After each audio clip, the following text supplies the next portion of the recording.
Mid-season Invitational, Fnatic versus Team Solomid. As we heard, TSM would be playing 3 games today, all on the red side, so they can prepare for these last pick instances. Yeah, and again, there's those top lane bans that we were talking about. Always, right? Huni. Hecarim is the most banned champion against Fnatic in recent weeks. 12th consecutive ban that we've seen this. Huni wants his hands, he's not going to get it. Yeah, and this is the biggest stylistic mismatch we've seen between these teams, is the way the top laners play between Dyrus and Huni. Dyrus, incredibly low kill share for his team. Incredibly low damage dealt to champions, because Huni is a damage top laner. Dyrus is more of a guy who stays on an island and supports his team, and 5 top lane bans thus far. Yeah, and something we do have to highlight, Sejuani open, Gragas open. As far as junglers are concerned, Reignover is a big component in getting Huni going, or Febiven in certain cases. 6 top lane bans. These guys are going to get the pick of the litter. Wow. So here's the great thing. In the playoffs, when people were triple banning Huni, the 3rd ban was actually Shyvana. He had some bad games on Smite Lee Sin. This pick ban phase is going a little too fast, but I'm going to finish this up. Smite Lee Sin, then he had wins on Vladimir, but it wasn't because of Vladimir. Also in the European playoffs, Urgot was a complete non-factor, yet it was Bjergsen's most played since the Cinderhulk patch, and Fnatic take it away. The only team that played the Urgot was Gambit, and they fell at the first hurdle against Unicorns of Love. This is something we have not seen Fnatic do, and as a team, we keep talking about that relative, mid-game power, mid-game aggressive style. We need to see if they can make Urgot fit the Fnatic playstyle, or maybe they're going to play something completely different here on the international stage. Very interesting to see where they will even put this. NAEU, when they do play Urgot, it's in that mid lane position. Not like other regions where Deft has been playing an AD carry and others as well. The Gnar gets picked up. I was wondering if we would see this. Neither Fnatic, neither Dyrus or Huni really went at this season. This is what happens when you have 6 top lane bans. We've also seen Gnar have a huge resurgence in both the LPL and the LCK. We know that Gnar is going to be a big pick at the MSI right here, so it's not that surprising that either Dyrus or Huni will have played and practiced a lot of Gnar. It is within their capability to play. It just was not one of their picks during their regional playoffs. Takeaway of the Rek'Sai from Reignover here, his early game pressure. See what he tries to get that back in the game with. And something I have to highlight, Fnatic won the first couple of weeks worth of games by comboing great pick potential from Reignover on Rengar, plus some sniping power from Febiven. With a number of champions available and all the bans, Huni also played a lot of Lissandra. We've got to keep that in mind. We need to see how deep his champion pool goes. If he goes Shyvana or that Lee Sin did not work out very well during the semifinals. Yeah, and this pick ban phase, Fnatic actually showed their hands pretty early here, and I think it's because they were afraid of Bjergsen playing LeBlanc just straight off. So Urgot is that flex pick that can go in the mid lane or as an AD carry. Yep.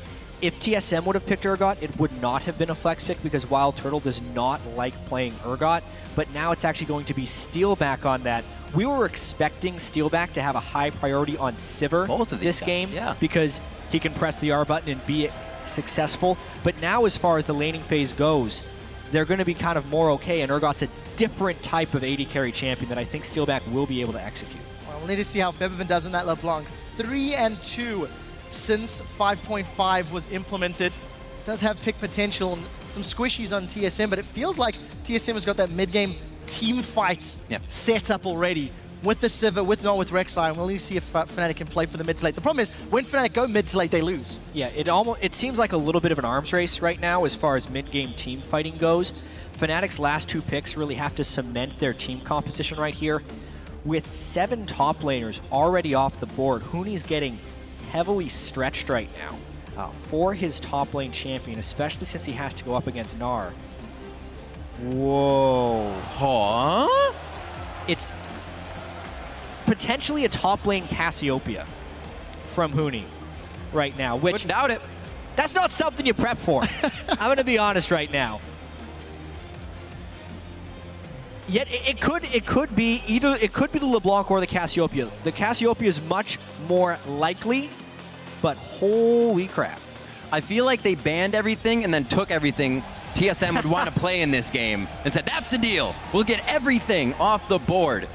Wow. Still looking in this, as they were saying, Crumbs mentioning TSM getting the red side. This is where Bjergsen can now counter the entire composition if he wants to. So far, Azir and Cassidy are being hovered. Well, we'll see what they decide to lock in. I just want to hit home for Fnatic. This is completely changing the rules. With Urgot, Cassio, and LeBlanc, this is the first time they've played that combination ever, and it's the first time that they've done that in recent weeks. This is a completely different flavor that Fnatic's been putting out, but they have had a little bit of time to play with.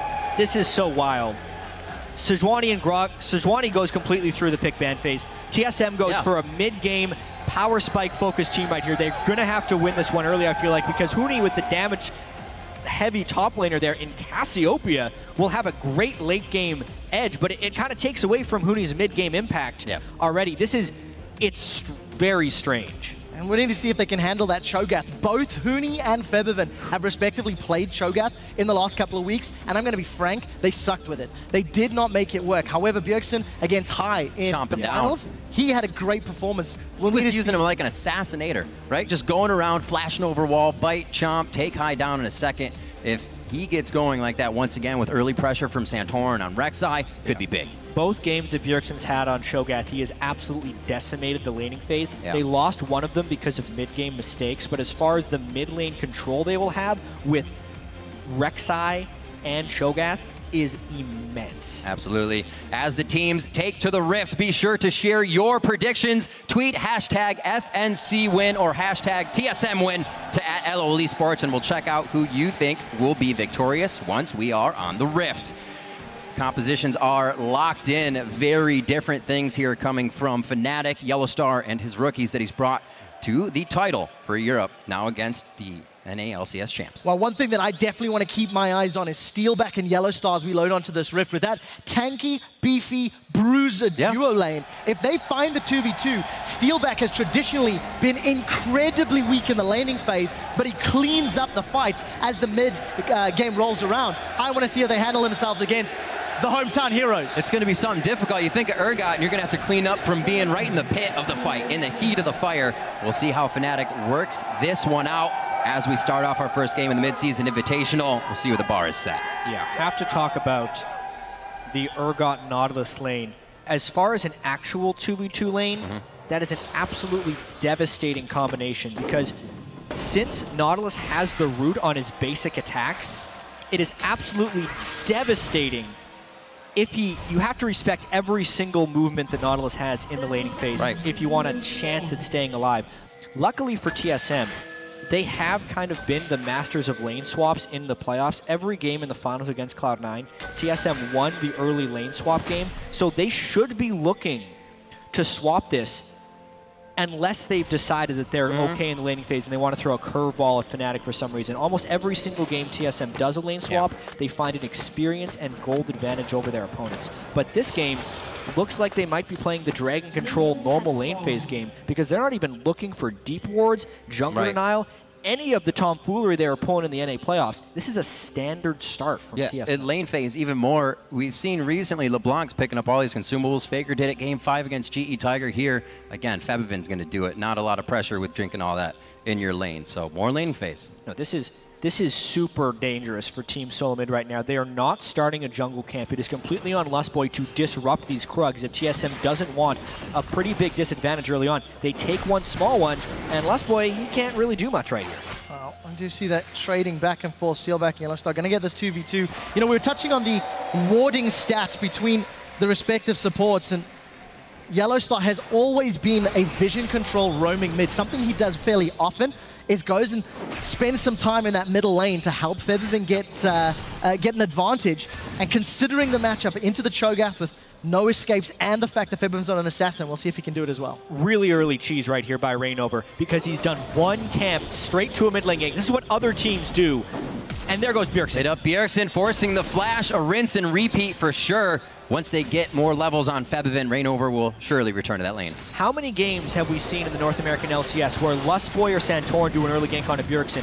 Fnatic flips it around right here. And this is also why TSM doesn't typically lane in the 2v2. They didn't take early experience. Steelback and YellowStar get the early level 2. Right. Wildturtle and Lustboy will be on the back foot for almost the entirety of that laning phase, and TSM's flashes burned in the mid lane. This is a great start for Fnatic. And I have to take a step back and look at Fnatic. We were talking about their relatively linear playstyle. Fnatic going for those early to mid-game, fairly almost predictable team compositions, and they surprise everybody through picks and bans, and they've got a small advantage early, but let's see if they can make it count. Well, there's one thing we have seen about TSM through tournaments is they can't adapt in that game if the change is too big. They can adapt in the series, but the one game is the crush for them. I am flabbergasted that TSM didn't lane swap this matchup. You can see already off the bat, the bottom lane is pushed in, the top lane is pushed in. TSM is almost relying on Santorin to bail them out of these lanes and create ganks, but the ward coverage is already there for Fnatic. Reignover does have early game presence on Gragas, and they might be looking to take some power out of Dyrus. Baby, right onto Dyrus, that's first blood, and Fnatic are on the board. And that's exactly what we talked about in picks and bans. Reignover is an enabler for his solo laners. He very rarely ganks for YellowStar and Steelback waiting for the mid game, and he just wants to get either Huni or Febiven ahead. That's a good start. It's just another example of why TSM should have lane swapped this matchup. We know Huni loves to aggress on the enemy top laner. Yep. We know that Reignover is a fantastic early game ganker. And we also know that TSM is great at lane swapping, but this lane game is not something that got them through the playoffs. It's not something their team composition is built to do, and they are paying for it early on in this game. Really nicely played there by Reignover as well for that top gank. You can see Santorin was mid for what could have been a counter gank, but it went towards Dyrus. Reignover touching more than one lane here, trying to get that snowball going. Nice pressure by Santorin, but nothing really needed by Febiven to get out of that situation. TSM starting to push back in the bottom lane, but you can see what kind of engage, I should say, Steelback and YellowStar are given. Yeah, they were able to push this out for TSM with the Ricochet spam, and Steelback is having some mana issues right here, so they have a bit of control of that bottom side. But right now, Santorin has very limited map presence when compared to Reignover, who's already got off that successful gank despite not even landing his body slam flash. He's coming down to push TSM off that turret. Yeah, good spell shield keeps Wildturtle alive on the retreat after pushing that wave out. Standard lanes means we might have that delayed first dragon. Dragon's definitely something more in favor of Fnatic in terms of this matchup, and historically, Fnatic put a bit more emphasis on controlling that objective. We'll see if they continue to do the same as the modified Hook City in YellowStar and Lustboy. A little bit of harass down there. TSM has kind of always been that team that's all right with letting dragons go, even since the times of Reginald. If it's a risk, you can pass it up a few times. Could he be more confident? Wow. Yeah, could you say that? But honestly, look at what everything Turtle's going to get. Great play there by Lustboy. He knows he's shopping anyway. He saw Steelback's mana pool. He knows that Urgot wants to back for a tier right now, and he was completely free to do that. Saved a ton of CS for Wildturtle. And that just kind of goes to show why many people respect Lustboy. Pulled the one of the best supports in the world. They couldn't see him. Just didn't work out. Well, the minions saw him. Yeah. That's the good thing. So we're 6 minutes into this one. Just the first blood drawn from Fnatic as things have cooled down a little bit and just been between the lanes right now. Not too much jungler intervention other than this mid lane. Yeah, and something that you have to highlight. We're looking at those monsters of the mid lane stats, and again, since 5.5's come in, Febiven is actually traditionally down a CS at 10 and still down CS at 20. The numbers, let's just look at the 20 minutes. Febiven traditionally 6 CS down. Bjergsen traditionally 20 CS up when you get to that 20-minute mark. That is a scary, scary laning presence, but we'll touch on that in a second. Kill Dyrus right here. Oh, kill Dyrus once again. He's been to this dance before, though. We've seen Dyrus go down a lot. Will it be what gives Fnatic the game? Solo kill right there. Reignover didn't lay a finger on Dyrus's Gnar right there. All those top lane bans are really benefiting Fnatic in the long run right here. That's a really good point. You do have to say Bjergsen and Turtle are holding their own in that lane, but the pressure between Huni and Reignover is just crushing Dyrus in that normal matchup that he's having up top lane. I say normal because it's a one-on-one. Top lane Cassiopeia is not something we see often in the competitive scene. It really makes sense with the way they're working it, though. If Febiven's going to go with all these consumables and Huni's going to be the one with the Doran's ring, why not start to feed him? Because he's the top carry anyways. Yeah, and you know, something that Huni, I want to see what he does with the teleport ganks. A big reason why Fnatic tends to get ahead and play the mid game very well is thanks to Huni's involvement in the solo or in the duo lanes, or more importantly around the dragon fights. Cassio's not your traditional TP ult to win teamfight champion. No. So reliant on positioning. So we need to see how Huni is going to impact once we start getting closer to those teleport moments, which you feel are going to start building up now that everyone has access to their ultimates in a moment or two. things are calming down for the time being. Fnatic does have a few good wards placed, but those are also mirrored by the same ones on the bottom of the map here by Team Solomid. YellowStar and Lustboy haven't had too much of a chance to get out of lane, so we won't see too many of those wards just yet.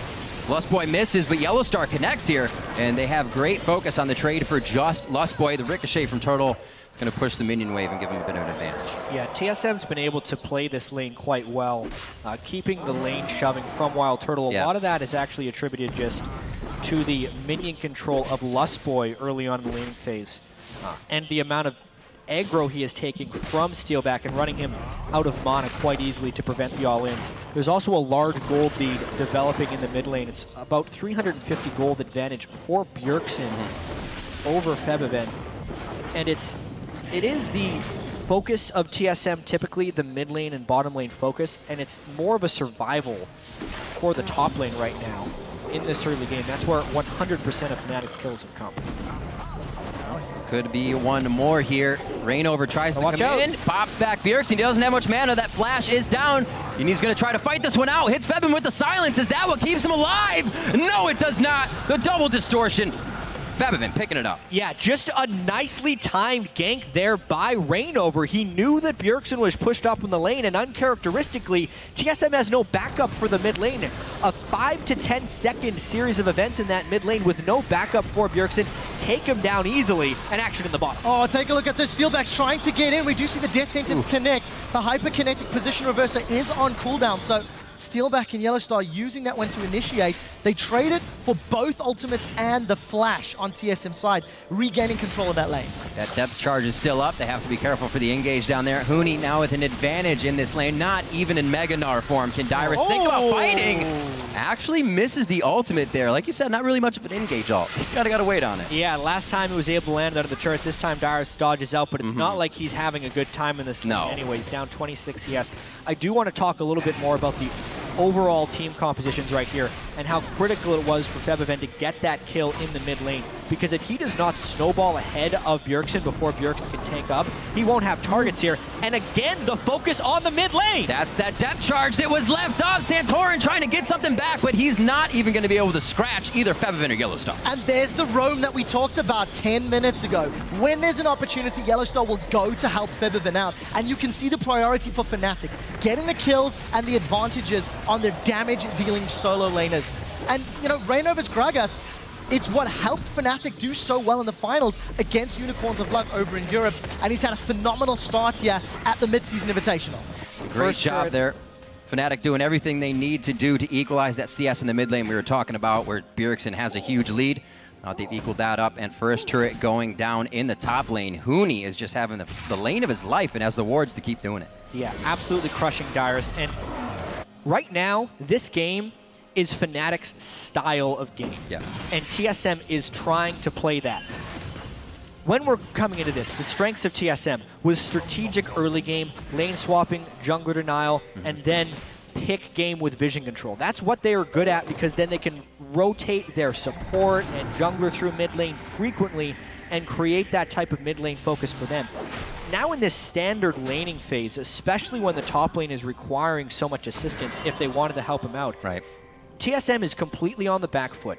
Fnatic is beating them to almost every move in the mid lane. The pressure is not accumulating enough in the side lanes, and this is the mid-game snowball that Fnatic made their bank on during the regular season, and it's happening to TSM. There may be no coming back from this 12-minute deficit. And the next step in Fnatic's playbook and style book is force team fights around Dragon. The moment they unlock one of their lanes in terms of getting that outer tower down, they instantly start setting up Dragon control. Look at all the members of Fnatic trying to get vision, and with the lead they have on both Febiven and Huni, they want to look for fights. It's not really about getting the Dragon or starting the 5-dragon counter. It's about getting the kills, getting the engages, because that's what Fnatic likes to do. They like to brawl. And you can see how much TSM actually want this first Dragon. It's one they usually give away, even the first two.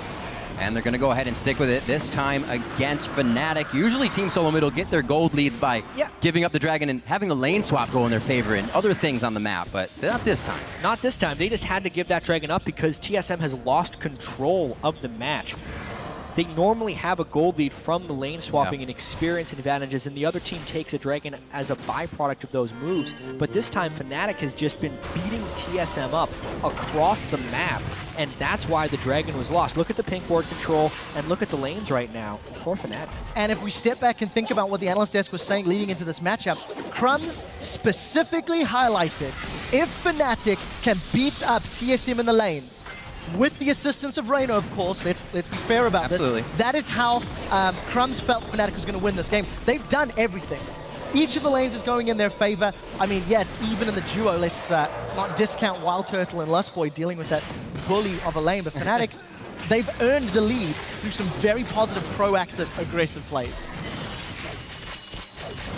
See if TSM can start to gain a little bit of ground here. Definitely backs against the wall, as JAtt was saying. Bjergsen able to keep that CS in the mid lane up, but he has to get big soon. 0-2 is not going to make him play like he did against Cloud9 in the finals of the North American LCS. Fnatic with a good lead on the game here, and Huni's going to be start taking that blue, not Febiven. Not this time around. Febiven. Or maybe Febiven. Okay, so Huni's pretending to be a jungler here. With 2 APs. Just nice guy Huni, right? He's huggable. Why not? Someone's got to get it.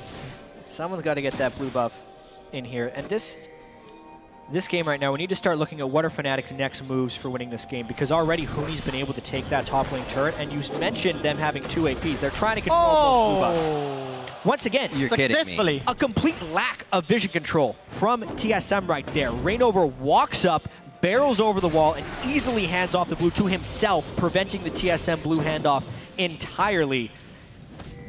This is going to be really tough for TSM to come back from, only because Fnatic has so much lane control, and they're winning the vision battle as well. And that's what gets me. They're only on single Sightstone right now, and somehow still getting themselves in the jungle. Now on to Lustboy. They've thrown him back with the barrel into Febiven's waiting hands. 5-0. Europe take the second tower, and I'm sorry, my North American comrades, but Fnatic have landed in Tallahassee. They absolutely have, and they are making it seem like TSM is jet-lagged, which they clearly are. Bjergsen in the mid lane gets caught as well. They're going to eat him up. Huni picks up another one. 2-0-1. Santorin is going to need the ultimate from Wildturtle just to get out safely. Now look at the pressure. Fnatic have lost the minions, but they're still looking for the tower. Teleport comes in from Dyrus, and that's going to dissuade Fnatic for the time being. He just lost so much pressure up there. Dyrus could have been pressuring the top lane turret, but now TSM is playing catch-up, yet only making it have them fall farther behind right here. The lanes are collapsing on the sides. The mid lane has been lost. The roam game is on for Fnatic, and this is turning into a slaughter. And there's something very scary. The fact that Santorin picked this relatively early to mid-game jungler has had no impact in the laning phase whatsoever. Reignover 1-0-3. You can argue will outscale this Rek'Sai, and the fact that Huni's in such a great position. Fnatic have got all the tools they need to completely grab control. The one thing Fnatic cannot afford to do, though, is have mixed decisions when they push the mid to late game. If anybody remembers back to how they played against Unicorns of Love, Fnatic lost both of their matchups to Unicorns of Love thanks to poor decision-making in trying to close the game out. We'll need to see if Fnatic can close with this very new, unstage-tested team composition. Unstage-tested team comp, but definitely stage-tested. If you were to think the rookies would get scared, that would have been in Madrid, right? Huge crowd for them to play in front. We've heard a lot of players get nerves in front of those big crowds. Not these guys. They know exactly what they need to do, and YellowStar is helping to call those shots. Missed initiation there, but one of the first for Fnatic. Yeah, but you can see the focus. No dragon available. Outer towers down. Fnatic are just pitching their tents and wards in the middle lane. They want that last outer turret, and then they want to take control of the jungle. They're onto this turret now, but good wave clear from Wildturtle, and Lustboy, he's looking for blood. Not going to find it this time. Yeah, and there's actually not many ways TSM can deal with him right now, but Reignover is caught out a little bit. Dyrus trying to make a Mega Gnar impact. Fnatic goes for the fight. They don't have the vision to keep following, though, and they all try to disengage. What an ultimate from Huni to keep 2 in place. TSM trying to re-engage. They're doing good damage to the health bars. They get Steelback where they want him, and YellowStar still trying to fight it. Maybe a little bit of miscommunication, but it looks like they're going to back off as Febiven dives in for one last say. That was a 4v5 from Fnatic's perspective, and they still tried to go. They lose one, but now we have to see if they can gain a pressure advantage with many TSM members recalling. Yeah, it looks like they do get the tower. Febiven not able to get any burst down, and I think crucially, Wildturtle flashed away, but the tower still stands, JAtt. But for how long? But for how long, indeed. He's, whoa! Turret success. Turret success. 3 turrets to 0 right now. Something that is very hard to come back from. If there was any questions about Febiven's ability to make plays or make decisions on the big stage, on the international stage, with the help of Reignover in the laning phase and that super cheeky tower kill, Febiven's in his elements. Yeah, and looking at this fight again. So Reignover had to burn a lot of cooldowns just to begin this fight, but the confidence of Fnatic, specifically Huni, knows he's incredibly strong, and now he goes for the flash ult and gets a good amount of damage down. If not for that Mega Gnar stun from Dyrus onto Huni, that would have been a dead turtle, probably with 1 more E from the Cassiopeia. At that point, the peel from Lustboy is actually very good. The box covers that entire choke point. TSM is barely able to come back with their lives. If another fight like that happens, I feel like Fnatic gets it. Most things went pretty optimally for TSM now. Yeah, and of course, with the second Dragon, Fnatic have actually never lost a game after securing the first 2 consecutive Dragons. They are 9-0 after grabbing those first 2. Now, TSM, after giving up the first 2, have actually won 44% of their matchups. So it's not a huge amount. You're looking 5-4, but the fact is, they have bounced back. TSM, a team that have given up Dragons in the past, to pull it back, but this may be too much to pull back from. The pattern of those games for Team Solomid when they're doing that is they have a lot of map control and pressure plus laning advantages. We look at this and they're down in CS into the 3 major lanes. The only CS advantage they have is a 6 CS lead by Santorin in the jungle. That doesn't even count in the context of this matchup. Finally, Dyrus was able to equalize a turret, which helps a little bit. So what each team needs to do here, for TSM, they need Dyrus to have an impact with Mega Gnar of some kind. So much of this game has been Dyrus farming on his side of the map against Huni's Cassiopeia, which has been completely dominant. If Dyrus can find a teleport in where he transforms Mega as the fight begins and gets a good stun, that is a way TSM could take out priority targets. Outside of that, Fnatic has all of the vision control. They're looking for the picks with Steelback and YellowStar, plus a Cassiopeia. I mean, that entire team just screams, kill 1 or 2 dudes right away, and then steamroll the rest of the fight. So Fnatic with different picks, but the same execution pattern. They really, really just want to look to get somebody down, and as soon as you have the numbers advantage, play for those objectives. But they snuck a lot of damage on the Nanoterra moving around the map. They're trying to move through the jungle to get access to the next wave of turrets on TSM side. Credit to the Fnatic coaching staff for finding a new subset of champions here for Huni in the top lane that still allows them to play their same style. And they must be so happy right now that TSM decided not to lane swap, because this is what Fnatic loves to do. It's Huni gets to farm for free, no denial, no weird stuff happening in their own jungle. This one's been easy for Fnatic. And the one thing that, everybody backstage, all of the casters were debating, where is the priority on bans? The focus was obviously going to be top lane, but we didn't expect 6 of them to go that way. And I think for Fnatic, you've also got to look at the fact, yes, Huni may be the superstar at the moment, but Reignover's Gragas, Febiven and LeBlanc, it's not fake as LeBlanc, but he's still delivering. You have to start looking at some of those threats and try to find out answers to those picks as well. And that's kind of been what everybody's said about the top lane in general in their picks, is that's kind of the most mismatched here in these lanes. So why not throw everything at it? Huni's been one to go on to more diverse champions anyway, so they knew they were going to get an upper hand there on Dyrus and then focus it over and over again. Right now, look at the ward coverage that Fnatic's been able to accumulate on this side of the map. It's great vision denial right here, so they will start the 22-minute Baron. Unfortunately, they weren't setting up a pick, but they just get it because TSM can't make the rotation in time. What a call. Fantastic, fantastic play, and Fnatic, they now that Baron died so fast, guys, because of Huni's Cassiopeia just ripping through it. Much faster than TSM expected it to be, and then Dyrus could scout with the boomerang, but he didn't have anything to place inside of it right now. No upgraded sight totems right there for TSM, but a double upgraded yellow trinket for Fnatic.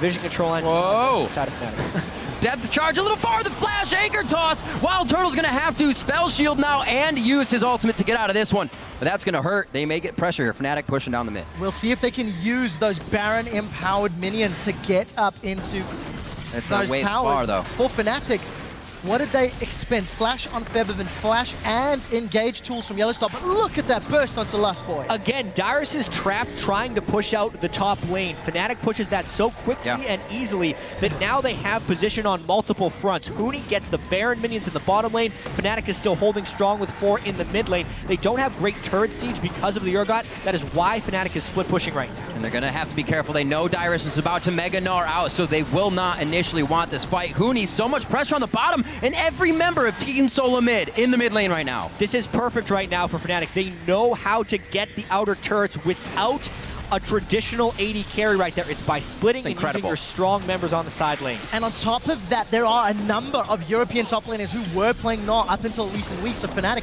timing the back against that Mega Gnar. It's not an uncomfortable opponent champion for them. No. They get the mid inner turret, and look at the damage on Dyrus. Fnatic could set up on this bottom lane next as well. This just feels abusive right now. Huni is completely dominating Dyrus this entire game, and now he's dictating the map for Fnatic as well.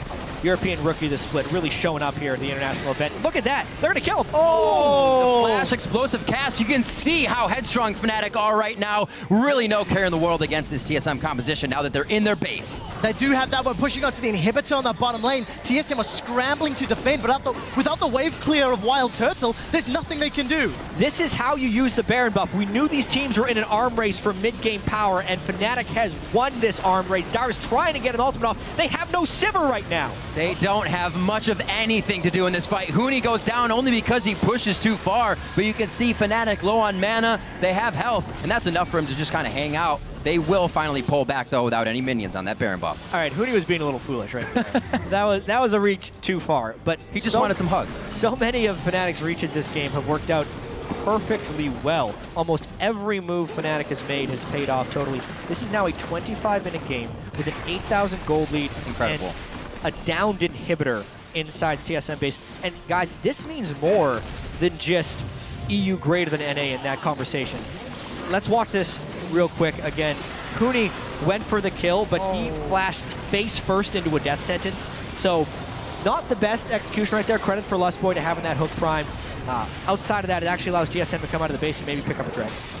Well played by TSM, taking advantage of that. Their first will stall out that 5-dragon counter, but they've got so much more problems to deal with than that one at the moment. Yeah, there's no way this game... Well, there is a way, but there's very unlikely that this game goes to 5 dragons. Something I'm definitely watching for Fnatic is that game they had a 20,000 gold lead against Unicorns of Love. They wanted to play safe. They need to end this game. Well, we do see Febiven pulling the attention of TSM while the rest of the team pushing in the mid lane. Keep an eye on YellowStar. He's also picked up that Banner of Command after Sightstone. You've got that empowered minion on the mid lane of Febiven, again, just trying to keep everybody away. All the clever ways of pushing down these inhibitor turrets without a real AD carry right there. Ban your minion for more time, split pushing with the Baron minions, and now 2 inhibitors down 26 minutes in. Do we see a fight? Oh, Lustboy absolutely and surgically deleted from the map. This is going to be Wildturtle now. He tries to get himself out, but there's not enough spell shield to save his life on that one. 2 going in for Febiven, and they're looking for the Nexus turrets. So carry on pushing through. They find another one onto Santorin. Bjergsen in full retreat. He takes the fat man down, but gets taken down himself. Holo is killed out of the Nexus turrets as Fnatic get the minion wave pouring through. They're onto Nexus turret number 1. Dyrus has Mega Gnar charging up, but it's not going to be enough to finish it out. He does get the double Gnar onto the wall, and now Dyrus' attention. The wallop isn't going to be enough, but is there enough HP after that with Lustboy coming out now? Misses the hook on Steelback. They're going to have to retreat, but the damage has already been done. One more rinse and repeat, and this should be game 1. This North American heavy crowd in Tallahassee is silenced right now by the precision of Fnatic's chaotic gameplay right here. This is incredible by Fnatic right now in order to take so many objectives and so much power early on. And this composition doesn't do this all game. They definitely had to make this work immediately, and it has not failed in any spot. Somebody needs to give Reignover a cookie for his ganks in the laning phase, then Huni a hug for his fantastic performance in Cassiopeia after 6 top lane bans. And you need to take a step back. A lot of people had written Fnatic off coming into this tournament. A lot of people had said, Fnatic style, it's sloppy, it's messy, it's not good enough. Yeah. 27 minutes in, a Nexus turret and 2 inhibitors down from TSM. Fnatic, say otherwise. And it's only the first game of the group stage, but we want to talk about the bracket stage already because we were thinking there was a lot of wisdom around this tournament was thinking Fnatic was going to be competing with AHQ for that 4th spot into the bracket stage. It was like EDG, SKT, and TSM were the ones going in. Yeah, here comes TSM off Katowice.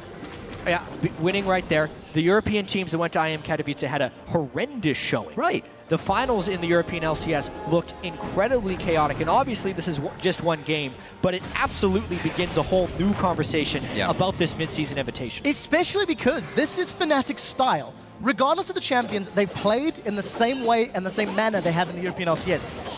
But TSM have not. Picks and bans different, not lane swapping, decision making early. It's kind of Fnatic did them, they've done what they always do, and TSM you have to ask some questions.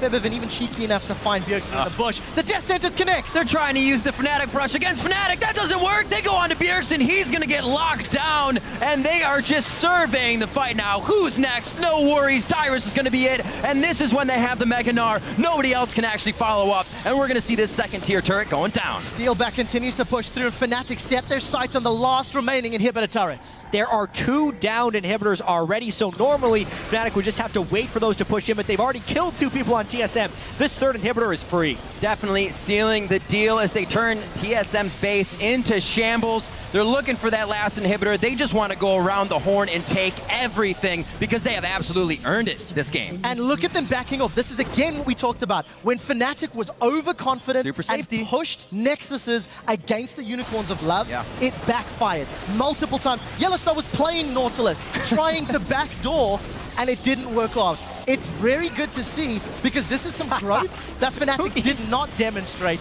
during the regular splits. We can call it growth. I think they could have ended this game easily right there, but they're going to go for the Baron. Let's take the 110% certain Damn it, victory. JAtt, I am proud of them. They are showing restraint They did it! and control because Fnatic had not all spring long.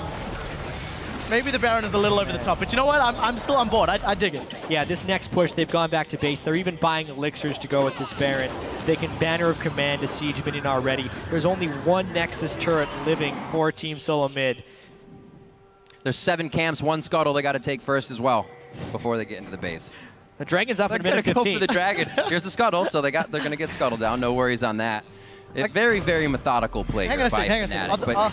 Are the North American classes a little salty that Fnatic are beating TSM so convincing? I'm not so this is an amazing Absolutely game. not. You're pulling salt out of thin air right here, Trevor, because this is Fnatic displaying their play style, working on the international stage. I do have to say, though, TSM is not playing their game whatsoever. No way. This is it's an incredibly uncharacteristic style for TSM to open a game. The top lane bans have heavily affected Dyrus. Santorin is playing a jungler he has not had much success on in Rek'Sai, especially in the Cinderhawk patch. 0-2 on that champion. Don't know why they wouldn't have gone with Sejuani. Don't know why TSM went lane swap. They're flabbergasted, though, by this Fnatic team early on because it does not look like they know how to deal with the Fnatic playstyle. Maybe TSM overthought themselves or overprepped themselves because this is going to be their defeat. Definitely looks like it's going to be soon, just waiting for the mid inhibitor to come back up, but this is now giving TSM more chances to fight, and you can see how safe Fnatic's playing it, staying in that death ball, making sure they get everything they want before they make the final push. Looks like this might be it. There's 1 tower standing between Fnatic and their first win here at mid-season. Dyrus goes in. Mega Gnar is about to pop, but he hasn't managed to find a target yet. We do see the ultimate throwing down from Wildturtle. They've killed Bjergsen! Bjergsen goes down, Febiven with the turret, and then the kill onto Bjergsen. He had a great mid lane against what they thought was going to be an unmatchable set for the mid lane champions here, and Fnatic will take game 1 over TSM at the mid-season Invitational. JAtt, you said it a few minutes ago. Local audience stunned by that performance. Our letters may be NA, but we're not made of salt, Trevor. Fnatic, honestly, I did not actually expect that. I think everybody had reservations, but what a performance. Many people would not expect this because there were some very surprising things about this game. The 6 top lane bans, the top lane Cassiopeia from Huni, the underwhelming Gnar from Dyrus, the fact that Febiven and the rest of Fnatic made their team the solo mid team here by repeated ganks in the mid lane, completely shutting the rest of the TSM team down. Fnatic played their game, TSM did not play their game, and now they're staring at a 0-1 start to the group stage. One of the arguable pre-tournament finalist favorites, TSM, tries to fix what's not broken. because you have to question everything in the early game, the decisions, the picks and bans, and you have to be fair about it. Why were those calls made? Why were those decisions made? We might have a chance to find out later today, but we do need to see these teams play because they do have, I think TSM has 3 games today, day 1 out of the 8. Inexcusable to leave Dyrus in 1v1 against Huni, Gnar versus Cassiopeia. That was not a matchup he was ever going to win. Urgot, Nautilus in the bottom lane as well, totally devastating. Really questionable decisions from Team Solomid, but Fnatic played their game. Great start. Good tournament coming. Well, we were looking for the bar to be set very high in game 1, and I think it was set at the top. And to help us break down that game, let's send it over to the guy.